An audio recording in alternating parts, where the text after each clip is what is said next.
musical journey and putting yourself out there, how was the response from the 478 area? You know, my biggest response has been overseas, and that's all I can really say about that. You know.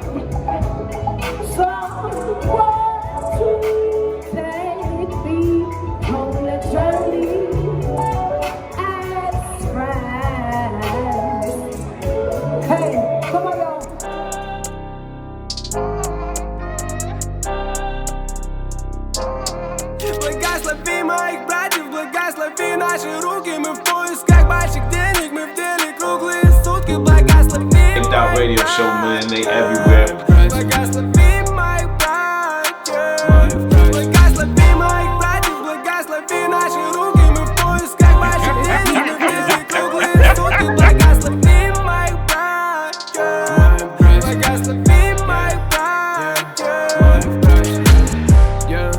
Я скрутил себе подушку, я выдыхаю The best jam I have ever eaten. Oh, wow. I have that as a testimonial.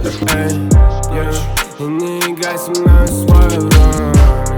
Со мной молодые братья. Мы возьмем котлеты наличных себе на завтрак. Сегодня-завтра, неважно как я. You, эй, yeah.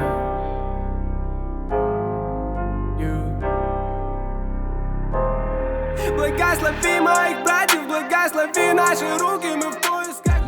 Alright, y'all, tuned in for another episode of Banked Out Radio Show. And I have to my left, to y'all right, Miss Brandi Little, who came through. Thank you for coming through, ma'am. For sure. Thank you for having me. You know what? I created this platform for artists. Yeah. And it just expanded. Yeah. Like, I think technically this year I've only had maybe 10 or 12 artists. Okay. It's not artist heavy anymore. Right. It's more business owner heavy. Okay. I relate to them. Right. On your entrepreneur side. Mhm. Yeah. Even Well, though, I'm you know, glad to be one of the 10 of the artists that is here. Yeah, you know, I've been more selective Right. of artists that I bring on, and they actually have to have talent and stuff. Oh, wow. Well, that's huge. That matters. Yes, it does. It does. So let's talk about your singing journey. Okay. When did you start out? I imagine just based off of your sound, you used to sing in church? Yeah, I definitely started off in the church. That's my roots for sure. Mm-hmm. And then when did it turn professional for you? I didn't really become professional until I got to college, and I really was like around all these different rappers, and they would hear me sing, and they'd be like, "Hop on my track," and so that's what I did. I probably have so many songs with so many rappers, and if social media was like a buzz back then, there's no telling. But so that's kind of how I got started, and I transitioned into acting in 2015, and acting was like my life and up until 2021. And I was on this TV series that's on Amazon Prime called Something Like Love, and they ended up using one of my old records as a showrunner. And people were going crazy for the song when the show came out. And so I told my manager, I'm like, yo, we should put this out as a single because people are liking my music. And so it went from like me putting out a single to before the end of the 2021, I had done like 71 shows. I had opened up for all these like dope artists. It was crazy. In a year. You was moving. Yeah, I was moving. I was really moving last year. And so the start of 2022, we really got more precise with our movements and how we wanted to do things. And that's when I released my album, April of 2022. Why April? So technically, I wanted to release the album on my birthday. In 2019, I had gone through a wild situation, and in that journey, I wrote down everything that I wanted to do. And I had this plan that in 2020, I was going to release an album on my birthday. And so 2020 happened, pandemic. None of that happened. I was just an actress. What's your birthday month? March the 31st. Oh, you're an Aries. I'm an Aries, right. I'm an Aries. I'm an April Aries, though. Yeah, we're a little different. But But at least you got the same sign. though. Right. It's just You know what I'm a saying? We little still- different. yeah, I was yeah. supposed to be born in April. I don't know if that makes a difference, but Yeah, Right. just a side note, they say the April Aries are a little bit, on the crazier side or whatever.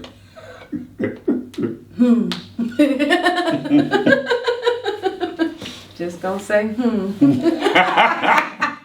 So it went from me wanting to kind of try to recreate something that I had already written and saying that could come to life. And unfortunately, we still had some more work to do. Shout out to my brother Ron Boogie. He's a person who did all my mixing, mastering, and we needed a couple more weeks. So we did a private listening party on my birthday, and I invited about 70 people out to this wonderful venue in Atlanta, Access Lounge, and people went crazy about it. And so I was on eggshells for 3 weeks because I'm like, oh my God, we're about to release it. And we released it April 20th, 2022. Okay. Smoking Day. Yep. It's Okay. called Bloom. Yeah. What's up? Yeah. So you're a native of Macon? I am not a native of Macon at all. I grew up in Warner Robins, but I'm from a really small town called Soperton, Georgia. And I say I'm from there. Going towards Augusta? No, it's going towards Savannah. Savannah. Okay. Yeah. I thought that was, so that's how you say that. I always thought it was like Soperton or something. Soperton. I'm sure someone pronounces it that way, but yeah, it's Soperton. Soperton. Yeah, so Okay. Soperton and Vidalia, that's like where my grandparents were. Vidalia Lands and stuff Real like that. country Real girl. sweet. Okay. Exactly. But then I've been in Warner Robins since I was like 2 months old. But, Oh, okay. So, summers, holidays, they was in the country. So 478 raised then. For sure. Yeah. Okay. Oh, yeah. That's what's up. So, as you doing your musical journey and putting yourself out there, how was the response from the 478 area? My biggest response has been overseas. And that's all I can really say about that,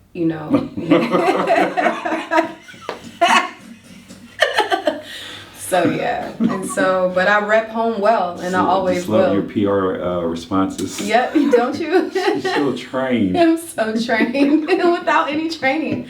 So yeah, I'm super thankful to the people, that have been playing my music, who really support me. Atlanta loves the heck out of me. I always get so many shows. Most of my out of Georgia, my listeners are in Atlanta.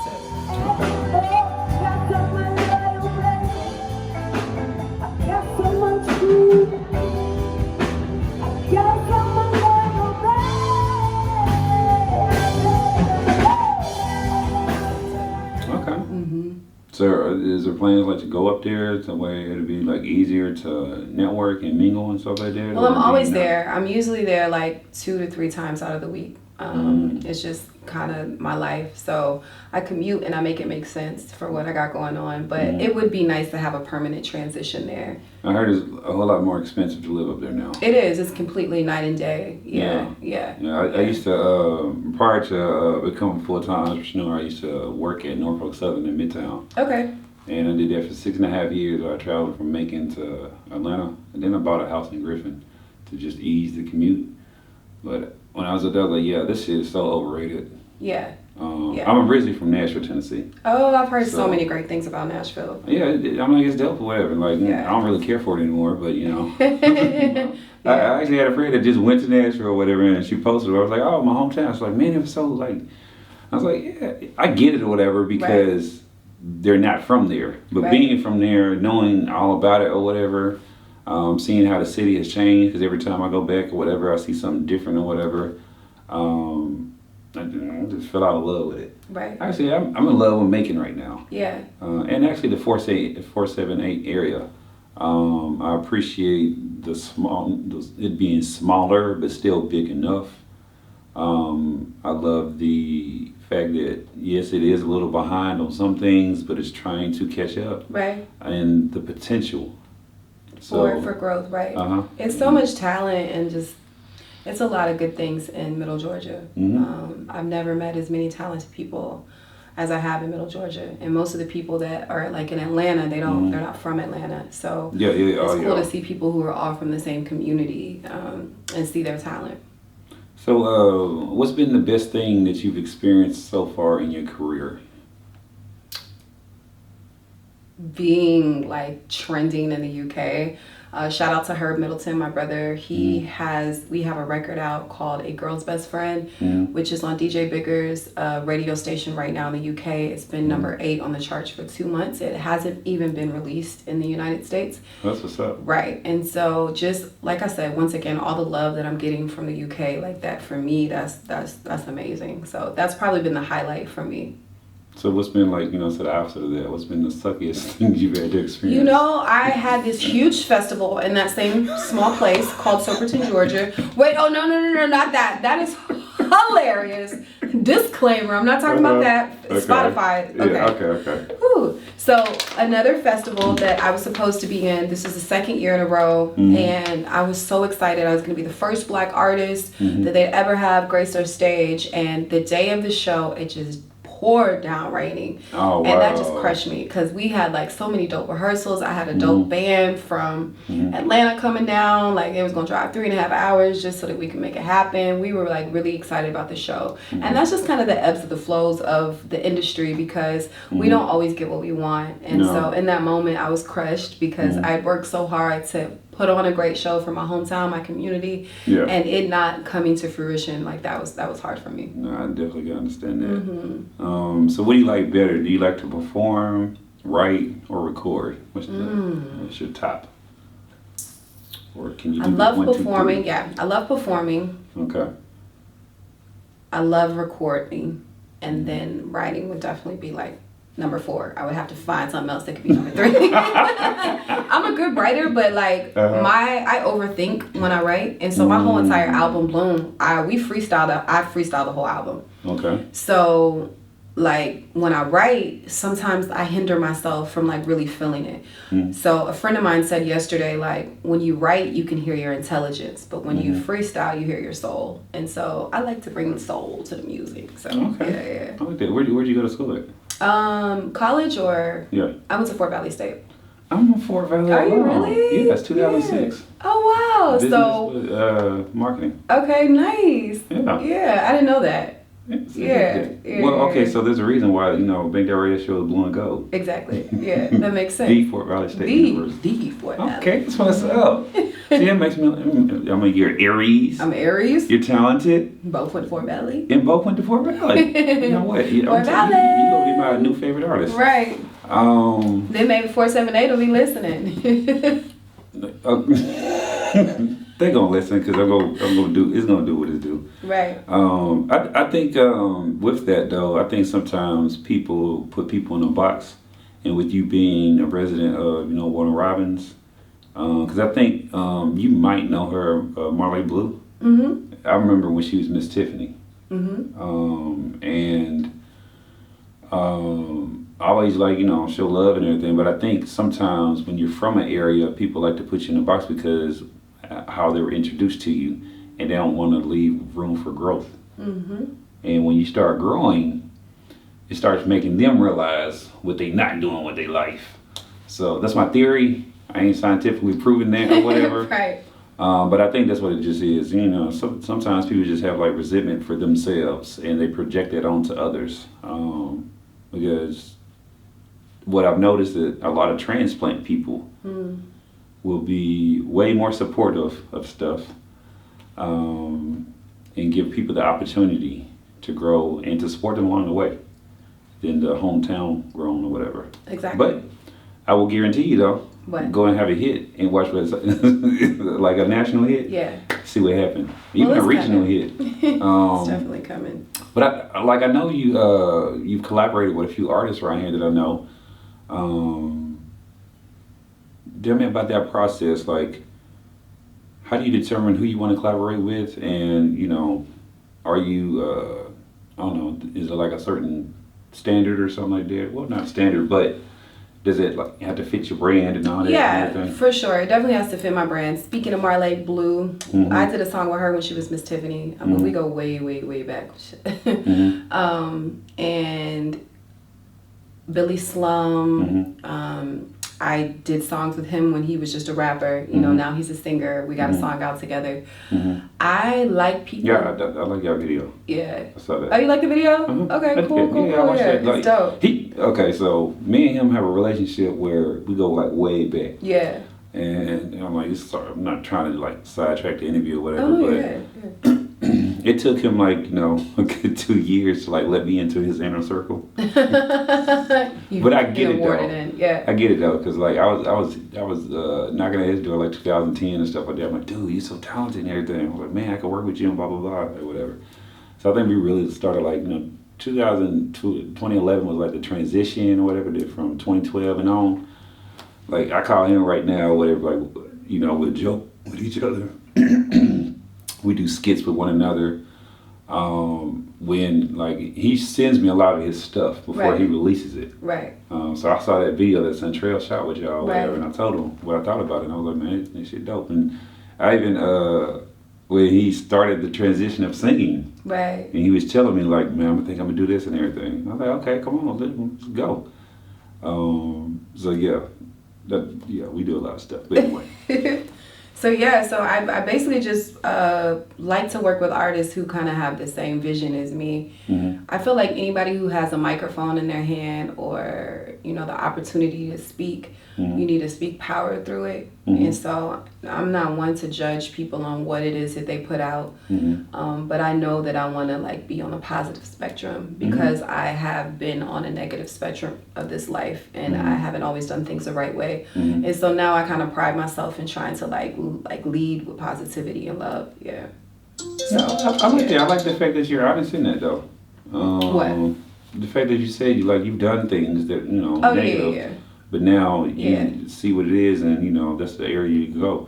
It's like the people I tell with this whole platform, I could do way more numbers if I was like, you know, trying to do like a Whitney Williams type vibe or Charlamagne the God when he first started. You know, he still does some stuff now, but he's not like he was way back in the day. But that's not how I built the platform. Right. And I don't want to alienate the audience and all that stuff, whatever. And plus, positivity, I don't see where positivity dies off. Negativity dies off because somebody else is trying to outdo that other one. But I've seen where positivity, imaging, and just, you know, just being positive in general, it stays constant. So it's everlasting. Exactly. So I think like your music will like keep living Thank you. as opposed to some other stuff I be hearing. I'm like, I've Right. been done in like 3 months. Yeah. I don't like the trendy stuff. I like the real stuff, you know? So, and that's no disrespect to anybody that does the trendy stuff because people like that. But, Well, you know, it's a lane for everything. Or Exactly. whatever. Yeah, And I think for sure. people should understand that and respect that. Like, you know, and some of the trendy stuff, like I listen to it and I might get like, you know, have a bop to it or whatever. right. But it's not something I'm going to just play and, you know what I'm saying, keep playing or introduce it to where my kids are like, you know, just going to consume it. Right. You know, what they've been consuming all my 90s that I be playing. That like, even if it was like 90s and it was aggression and stuff like that, it was still an underlining storyline to it. It was. And like, I have I'm a huge, not local, but I don't call y'all local. I call y'all indie artists. Yeah. Because Yeah, this your boy 31 Savage, and you know, got that cook shop soap. So you use this for your body and your face. But yeah, but what you do, you just take out that packaging, baby, and you run it over some water. Yeah, go ahead and lather it up. Yeah, nice and good. And yeah, you run your hand on that smooth bar. Oh, across the wrist. Touch those fingers and get in between them. Oh yeah, just bring it back. And once again, yeah. Oh, can't anybody do it like this? Oh yeah, this 7th place champion, you know. Make sure you just rinse it off nice and gently.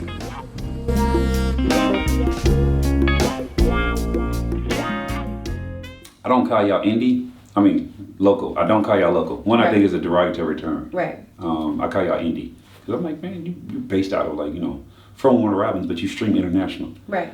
So you're an independent artist. Yeah. And I've always loved the term indie. Like back in the day, people used to like, I didn't understand it. I was like, what is that? What's indie artist? They're just independent. No, now I music know, system, but right, you know? but when But there I are was some younger, fakes out there though too. Though. Right. They have the labels like behind them, supporting them, and saying they're indie. and they're saying they indie. Yeah. And they've been using that for like the last about 4 or 5 years now. I didn't know that. Yeah. Yeah, So I had no idea. based. I had Like no when idea. you like on my end of the spectrum, because I don't know if I told you, like I used to make music. Mm-hmm. And when I transit, like, okay, first of all, I only made music just so I could show artists, you know, that I can do X, Y, Z or whatever. So as an executive, I would be great to like work with. And I love the creative process and all that stuff, whatever. But when you like flip the other side of the coin or whatever, you get to see all this other stuff that goes on behind the scenes. How some things are perceived as like, you know, real when they're really not. You get to see like the fake stuff that these companies do, like the farm housing, where it's basically click farms. So, and this is some of the practices. So they'll push an artist, and they'll want them, like, you know what I'm saying, him or her, to reach a certain status. So they'll have all these computers set up, and everybody goes to the link or whatever, clicks on it, listens to about 20, 30 seconds or whatever, and moves on to the next. There's actually companies that you can pay to boost your numbers and all that stuff, and then the bots and all that stuff, whatever.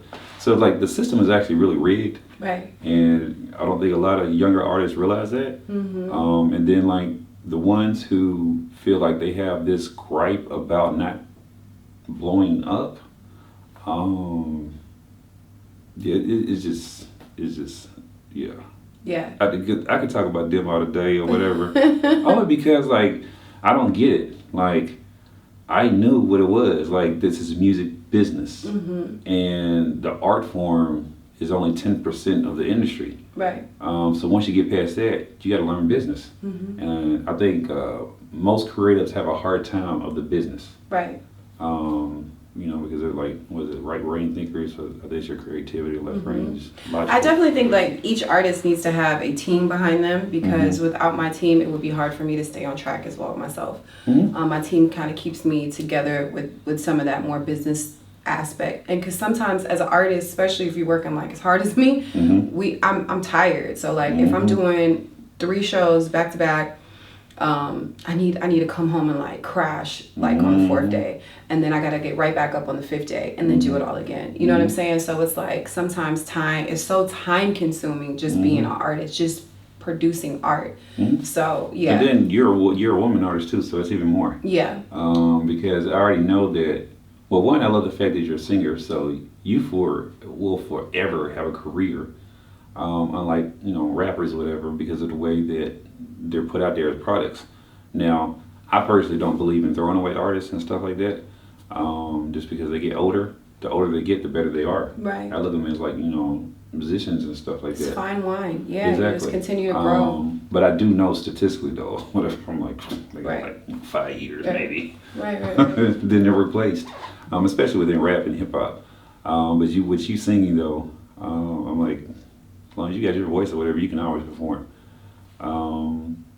But on the flip side, you're always and you know, just speaking with other female artists and actually signing a female artist and working with her and stuff like that, and just knowing how the industry is, you're always like having to overdo, outwork. You have to outwork everyone, including yourself. Yeah. Like I can't now. Like now that I'm at this level, you know, I did 71 shows last year. I'm not doing 71 shows this year, because even though I was doing 71 shows, I was still running myself crazy. So now I'm choosing to do like more quality performances versus just saying that I'm someone with a microphone in my hand. Places that I can really network and really grow and build and make sure that my fan base grows. Not places that just want to see a singer. You know what I mean? No, I definitely understand that. Yeah. And then like balancing that and like people being at different levels in their career or whatever and what they want, and then people not want to, you know, pay and all that stuff. So what is one thing you would change overall about the industry if you could? Just like genuinely letting artists be who they really are, so that we can get back to like the real art form, to where there's libraries of different artists and music that we can all learn from and grow from, because we're all a collective of the same, you know, and but being able to express ourselves in our own individuality, if that was like promoted more, I feel like it would be like a whole different vibration in the whole entire world, because people would feel safe to be their own selves. You know, we have like so many people who are just, they don't even realize that they're just following someone who's following someone who's following someone. So that's why like it's so much darkness and brokenness, is because of the unoriginality. So I just kind of wish that that would be promoted more. Yeah. Well, you have to kick out the corporations out. Right. And you know, and that's never going to happen. So since you asked. Well, you know, I love originality, and like I actually support that. You know, I champion that. And I just want people to know that, you know, like every time I've done something really, really artistic and I've collaborated with another creator, I've allowed them to do what they do in their space and support. Like, so my logo, for example, right? I have a graphic designer that I just hired, and I was like, hey, I'm looking for this, and just whatever you can do. She sent me a couple things. I was like, yeah, I don't really like that or whatever. Maybe we can change the color. She was like focusing on red, and then she was like, with the 4 palette and all that stuff. So that's where she came with the blue and gold. And I was like, look, I just want something simple and clean. Right. Because I want to reproduce it on everything. And then like when she does all my flyers and stuff, I've had people where before I started shooting my own videos, they were shooting videos and stuff, and it would turn out phenomenal. And reason being, I let the creators create. Right. Like I don't pigeonhole. Even when I've done collaborations, or if someone's like even with Slum and all these other rappers and stuff that I've worked with, when they're sending me stuff and telling me what you think about this, that, or whatever, I'm like, okay, well, you know, the only thing I would do is just like, you know, maybe emphasize this a little bit, but overall, dope. You know, you just gotta let people be in that space and feel safe in it. I think there's, because from a business standpoint, we try to say like what a hit is, right? No one knows what a hit is. Like sonically, there's certain things, yeah. You don't want like, you know, 40-second intro. Right. Like, ain't nobody gonna stand around for that. Right. Yes. Technically, on a technical aspect, yes, intros on hits are very short.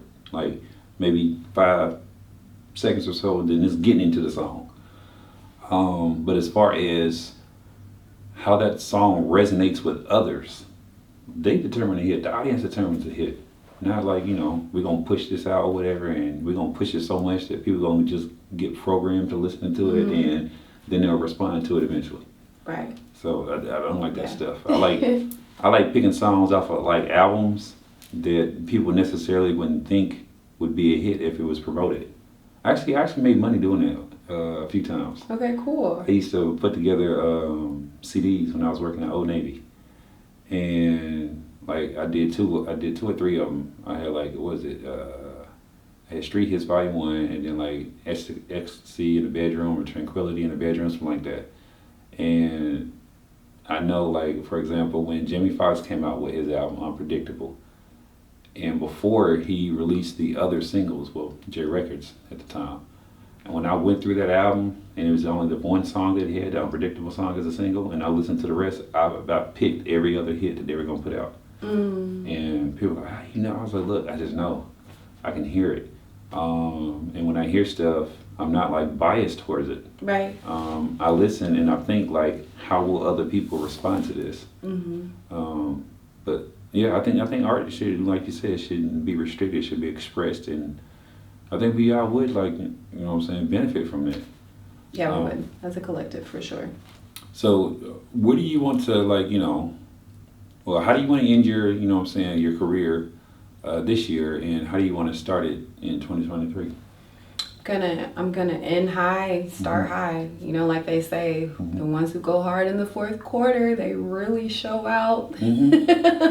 So I've been putting all my efforts into going as hard as I possibly can, really strategizing, really just putting all my efforts into doing what I was called here to do. So we've been going hard. Yeah. Do you, have you had any opportunities yet for like where they use your brand for sponsorships and stuff like that? No, I have no sponsorships at the moment, and that's something that I would like to start working on. Yeah. Okay. Do you feel like, because you know we see it with all the major recording artists, and when they, you know, establish themselves at a certain level, all the more business stuff comes and, like, you know, pulls at them. Do you think that helps the industry, or does it take away from the industry at all? I don't think I understand your question. I'm sorry. What do you Okay, say? so let's say you have an album that goes platinum, right? Mm-hmm. So now the D's want to do a deal with you, or a hair company wants to do a deal with you, and then now a makeup company wants to do a deal with you, and then a clothing company wants to do a deal with you. All four of these entities come at you Right. because they know now you got a fan base Right. that they can tap into. Right. Do you think that takes away from the music industry as a whole? Because the whole point is, like, you know, for you to have the time to, like, put out music, but also to have experiences that you go through. Right.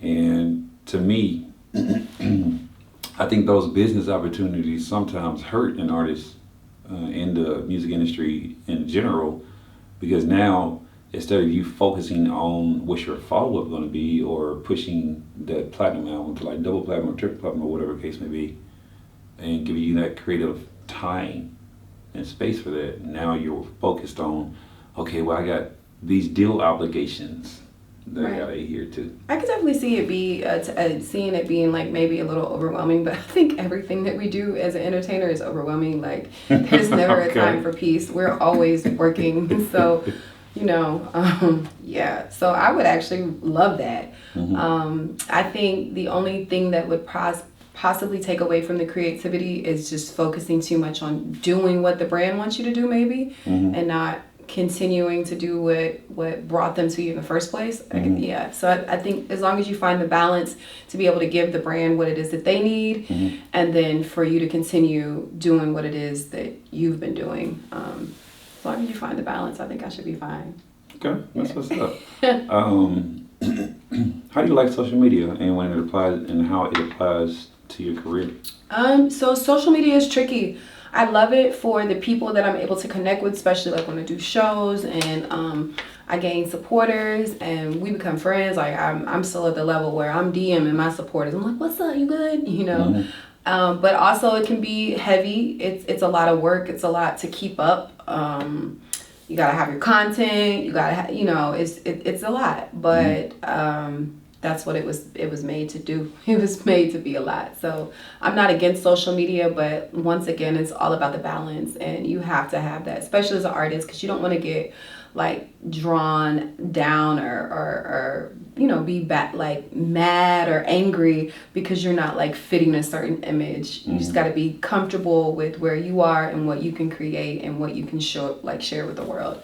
Have you experienced where you put something out and people misinterpret, like, your intentions, and then there's, like, backlash for it? Well, I'm probably gonna get backlash in a little bit because, check it, a friend of mine who, you know, great friend of mine, she listens to me clearly a lot on Spotify. So Spotify just did this, like, little curated festival per whoever's a Spotify person. You know, if you listen to Spotify, whoever you listen to the most. So Etta James was the headliner. She passed away. I was the headliner for yesterday. Yeah. And there's somebody else named Six I've never heard of. And I posted that on my Facebook, and I've been getting so many congratulations. So I don't even know how to come back around and be like, y'all, I thought y'all knew this was a joke. Like, Etta James is passed. Yeah. How is she going to headline a show? She can't. She can't. So I guess hologram. I don't know. maybe. So I think I may get a little backlash from that, but no, not really. Like, people have been really supportive of me, and if there is any backlash, it's something that they keep to themselves, and I'm cool with that. Yeah, but I am prepared for that when it comes. Have you hit the point where people or other artists or aspiring artists who see you move and how you move are hitting you up and wanting you to, like, mentor them or, like, put them on game and stuff like that? No one's ever come to me and asked me to mentor them, but people are constantly asking me questions, and I see people trying to follow my steps. You know, I see people doing what I was doing last year. And so I definitely feel like I'm influencing a lot of artists right now, and that's dope to see. Okay. Do you ever think you would fall into a role of as an executive at any point in your career? Absolutely. Yeah. Okay. Yeah, absolutely. Yeah. What would you like, okay, so what would be your ideal, like, artist you would, like, try to sign and put out there? And what would you do differently that executives are not doing? Allow people to be themselves. Like that's like my main go-to. You know, people gravitate towards me in my shows and stuff because I'm not no gimmick. I'm not anything other than the same Brandi Little that went through all of these different struggles to be here right now. And so I feel like as an executive, I would just I'm going to allow my artists just to be themselves, to express themselves artistically. Of course there'll be structure, but yeah.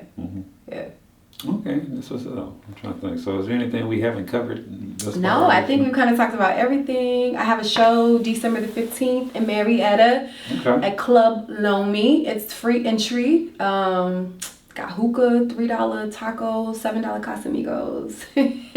And I got the live band, Nobody's Band will be playing, so I hope you guys can make that out. Yeah. That's what's up. I should have this done before then.